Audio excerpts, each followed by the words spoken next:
Deputy National Security Advisor, K.T. McFarland.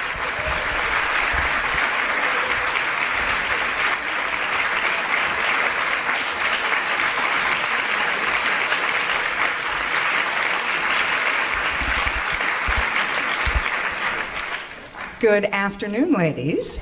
And as one of the senior women in the White House, I would like to welcome you here and thank our wonderful Omarosa for setting this event up. Now, very few people...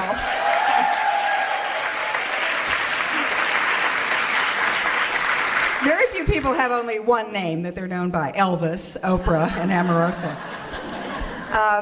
I'm really thrilled to have the opportunity to introduce to you one of the people in the White House who does the most for women, and that is the Vice President. I see him every day because my office is right down the hall. As the Deputy National Security Advisor, I brief the Vice President and the President every day about defense, foreign policy, international crises. But let me tell you about another international crisis. I was at Trump Tower right after the president won the election, and he had asked me to be the Deputy National Security Advisor. Now, at that time, it wasn't the White House with hundreds of staff and everybody doing things. It was really me, General Flynn, and the 19-year-old kid who had been the driver during the campaign. And every ambassador in the world wanted to meet the new national security team for President Trump and Vice President Pence. So we were there in Trump Tower, and in and out they came, ambassadors, foreign ministers, and it was actually kind of a parade. Well, one day, I lost one. Actually, I lost two of them.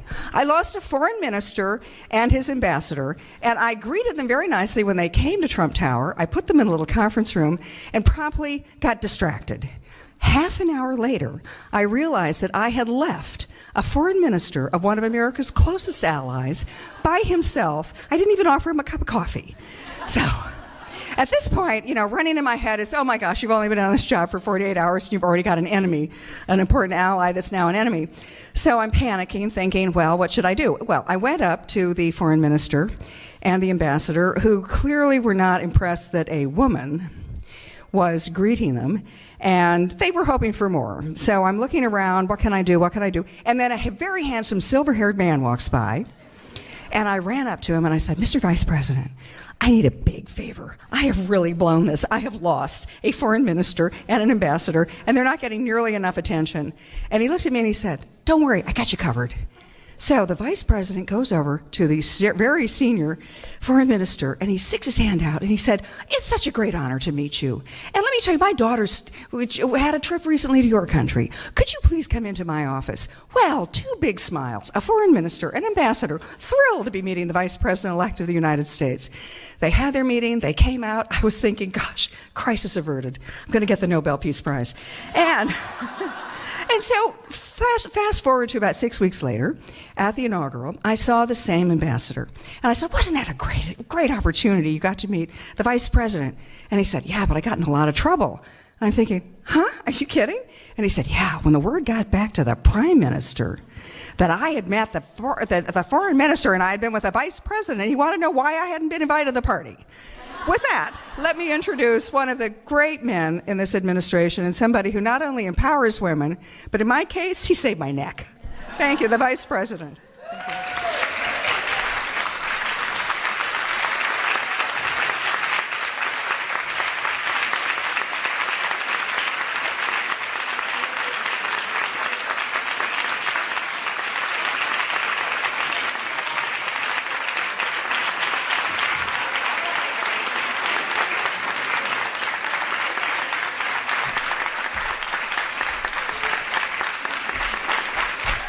Thank you.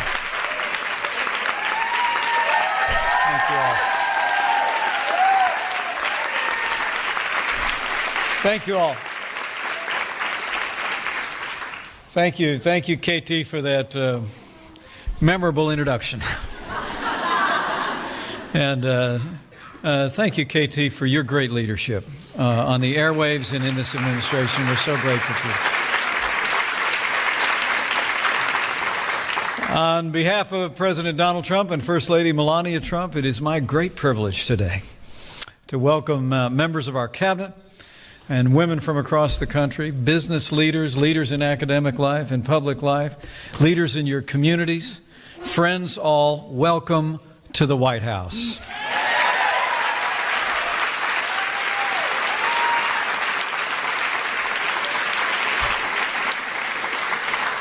And it's great to be here during Women's History Month, isn't it? And the world has celebrated International Women's Day on March 8th since 1911.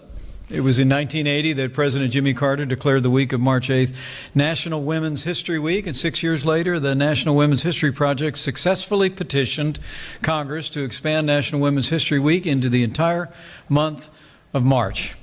And today, here in the East Room at the White House, we're continuing a celebration of Women's History Month by really bringing together an extraordinary group of women who are serving this administration with incredible distinction.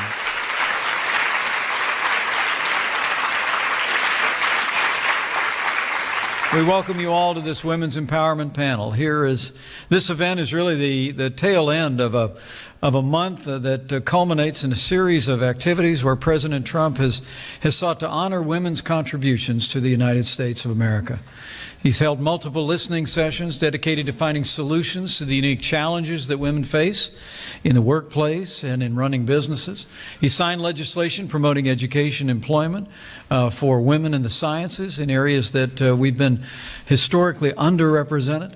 He signed a proclamation declaring that women's, quote, contributions to our nation's life, culture, history, economy, and families have shaped us and helped fulfill America's promise.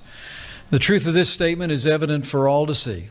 And this may be Women's History Month, but the fact is that women in America make history every single day.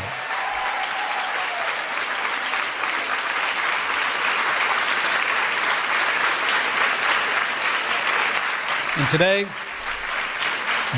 I'm really looking forward to just sitting in. You're going to hear today from some of the extraordinary women that President Trump has brought in to help lead this administration. Betsy DeVos, from one of the great storied business families in Michigan, in America, now the administrator of the Small Business Administration. Betsy's already been on the road talking about how we get America moving again for women entrepreneurs. And of course, one of my two daughters' favorites, she was a governor. Now she is the United States ambassador to the United Nations. Nikki Haley is with us today.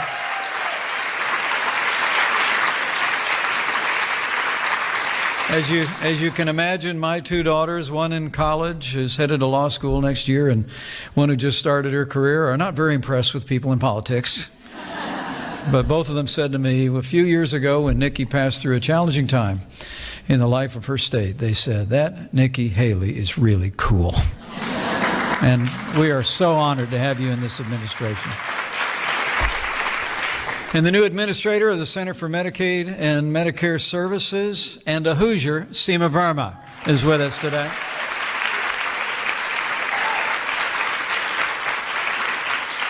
This is an extraordinary group of women, and I'm looking forward to hearing their thoughts today. And, you know, it really is the greatest privilege of my life to serve as Vice President to President Donald Trump. This is a president who has advanced the interests of women and relied on women leaders at crucial moments throughout his career, like when he named a woman to lead his campaign for president, and Kellyanne Conway became the first woman in American history to lead a successful presidential campaign.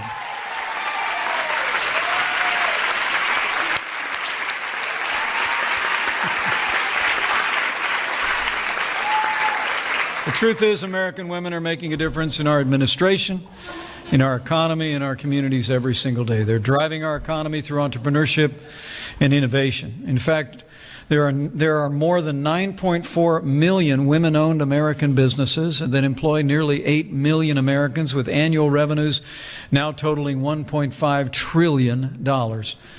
American women, no doubt inspired by the leaders like those gathered in this room today, are also graduating from college and post-secondary education in record numbers.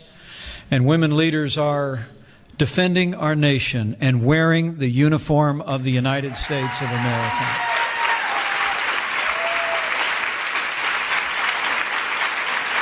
I'm proud to say Proud to say my wife, Karen, has actually spent this month at the direction of Mrs. Trump, highlighting the service of women in our armed forces and the spouses that support men in armed forces. And American women are leading our country from the halls of government. You're about to hear from some of the most noteworthy. In the midst of busy lives, American women are also doing those most precious things. They're making time for families, for communities, and for involvement in religious organizations. President Trump and our administration, I promise you, are going to work tirelessly to empower women to be able to climb the ladder of opportunity and contribute even more to America's success in the years ahead. And I know, under President Trump's leadership, the future for our country and the future for American women is brighter than ever before. One of those great leaders. I'm going to invite to the podium another great American leader in public life who will be our moderator today. Join me in welcoming the Attorney General of the great state of Florida, Pam Bondi.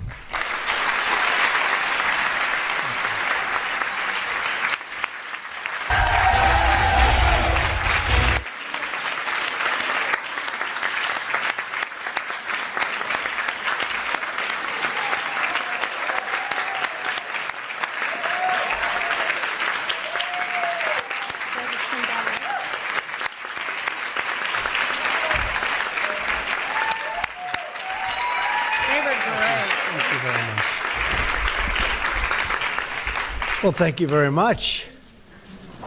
What an amazing audience this is. So many young faces that represent the future of leadership in our country. So true. Melania and I are deeply honored to join you. And Melania, thank you for being here.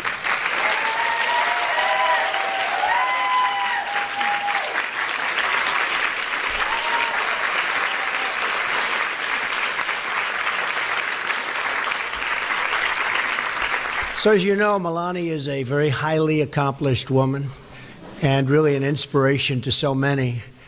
And she is doing some great job. In fact, I shouldn't say this, but her poll numbers went through the roof last week. What was that all about? Through the roof. She has to give us the secret mic, right? Anyway, I appreciate it very much. My cabinet is full of really incredible women leaders. Administrator Linda McMahon, who's been a friend of mine for a long time. Long time. She's done an incredible job in business, by the way. Administrator Seema Verma, Secretary Betsy DeVos, and, of course, my good friend from South Carolina, who is a very tough competitor, I want to tell you, Nikki Haley, Ambassador. She's doing fantastically well. And we're also joined, of course, by Florida Attorney General, highly respected Pam Bondi. So I want to thank you, Pam. Thank you. Elaine Chao, our Secretary of Transportation, who's a real expert. You know, she was Secretary of Labor, but she said, I really wanted to be Secretary of Transportation. That's her real expertise, and she's doing incredibly. She would have been here, but she's celebrating the 50th anniversary of the Department of Transportation right now as we speak. And we're going to work on infrastructure, and we are going to put up one of the big and great infrastructure bills of all time. We're going to get our infrastructure fixed in our country. And we're going to rebuild our country, and that's what we need. Lots of jobs also. And I want to thank Ford. You saw their big announcement yesterday, and so many others are announcing tremendous numbers of jobs. They're not leaving our country anymore, folks. They're not leaving. They're staying, and they're building right here. So we really have these incredibly strong and dedicated leaders, and they're with me and they're with us, and I'm very happy about it. And I want to thank you as being representative very much of our group. Thank you all very much. Thank you. And I'm so proud that the White House and our administration is filled with so many women of such incredible talent. This week, as we conclude Women's History Month, we honor a great woman of American history. Since the very beginning, women have driven, and I mean each generation of Americans, toward a more free and more prosperous future. Among these patriots are women like the legendary Abigail Adams, right?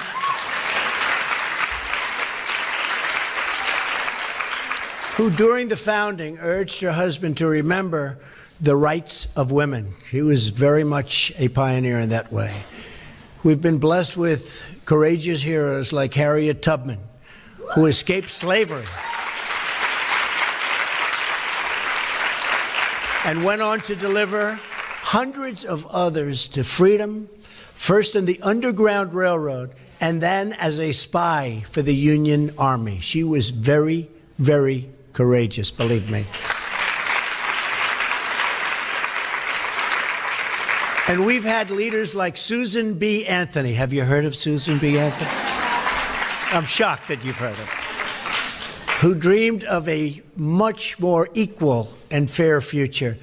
An America where women themselves, as she said, helped to make laws and elect the lawmakers. And that's what's happening more and more. Tough competition out there, I want to tell you. From the untamed frontiers of the Western Plains to the skyscrapers of Manhattan, American women in every generation have shown extraordinary grit, courage, and devotion. Our present generation stands on the shoulders of these titans, and that's what they were and are, titans. Only by enlisting the full potential of women in our society will we be truly able to, you have not heard this expression before, make America great again.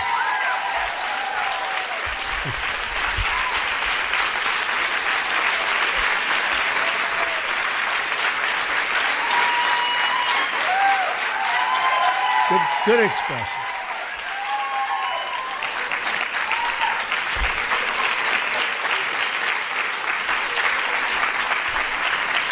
Thank you. Thank you, everybody. Thank you. It's been a lot of fun. And we didn't get that one from Madison Avenue, right? My administration will work every day to ensure that our economy is a place where women can work, succeed, and thrive like never before. That includes fighting to make sure that all mothers and all families have access to affordable child care.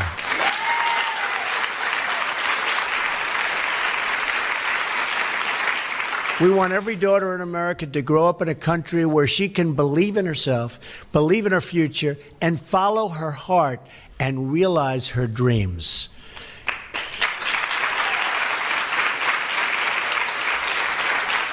And we want a country that celebrates family, that celebrates community, and that creates a safe and loving home for every child. Every child. That's what we want.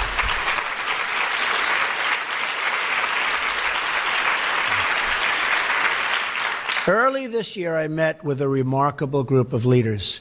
They were women entrepreneurs from all across the country. They started their businesses from absolutely nothing, and today have grown them into successful enterprises that employ hundreds, and in certain cases, even thousands of people.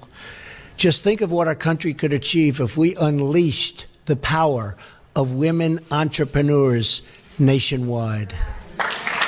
Think of that.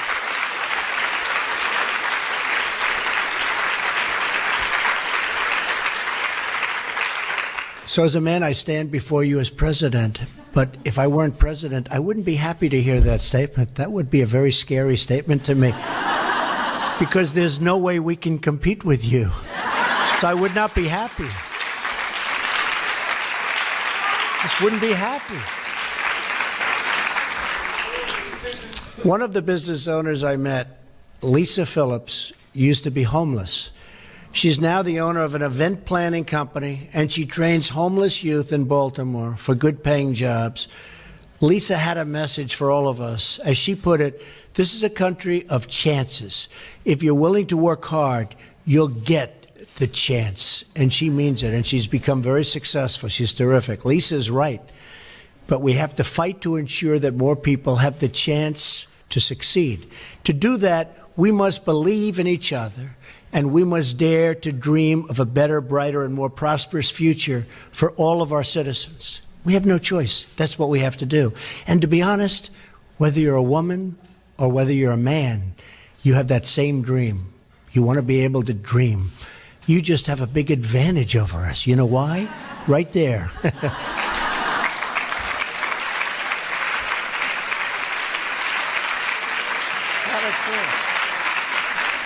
There's a lot of truth to that, Mike, right?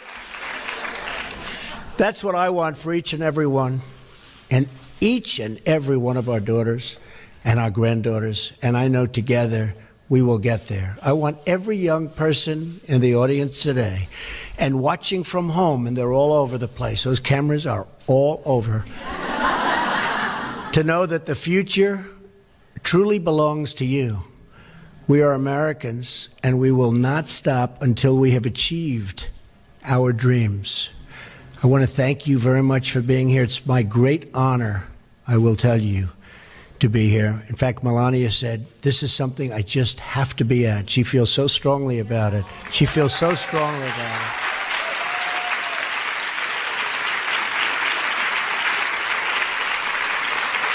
So thank you. God bless you, and God bless America. Thank you very much. Thank you.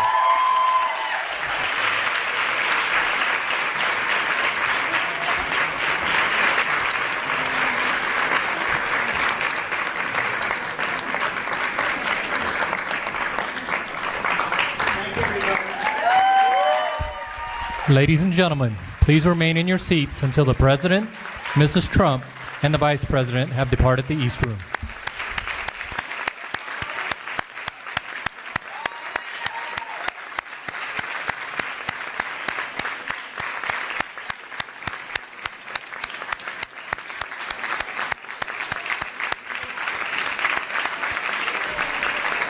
And excuse me.